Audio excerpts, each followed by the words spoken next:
Hello మా bros, ఇది సంక్రాంతికి వస్తున్న మూవీ రివ్యూ కాదు. అండ్ ఈ థియేటర్ గురించి నా ఎక్స్పీరియన్స్ యానం మీద ఒక 4-5 వీడియోలు చేశాను, చూడండి. అండ్ లేటెస్ట్ బాగుంటాయి. అండ్ సంక్రాంతి వస్తున్న సినిమా గురించి వచ్చేస్తే సంక్రాంతి ఫ్లోలో గట్టిగానే ఆడేసింది. కానీ మనం చాలా లేట్గా రివ్యూ చేస్తున్నాం, ఇదంతా రిలవెంట్ కూడా కాదు. కానీ నాకైతే ఇంకా ఫ్లోలో చూసాను, పెద్ద రివ్యూ ఇవ్వాలని కూడా అనిపించలేదు. బట్ ఇప్పుడు నేను రివ్యూ ఇచ్చేది పద్మా థియేటర్ అనమాట.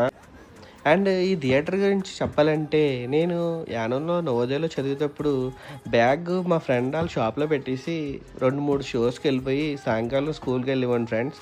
అప్పుడు ఏసీ ఉండేది కాదు, ₹10 టికెట్ ఉండేది, ₹10 చూసేవాడిని. ₹20 బాల్కనీ అనమాట. ఒక్కొక్కసారి పండగకి డబ్బులు వచ్చినప్పుడు చూసేవాడిని. అండ్ ఇప్పుడైతే సంక్రాంతికి వస్తున్నాం సినిమా చూసాము ఫ్యామిలీతో.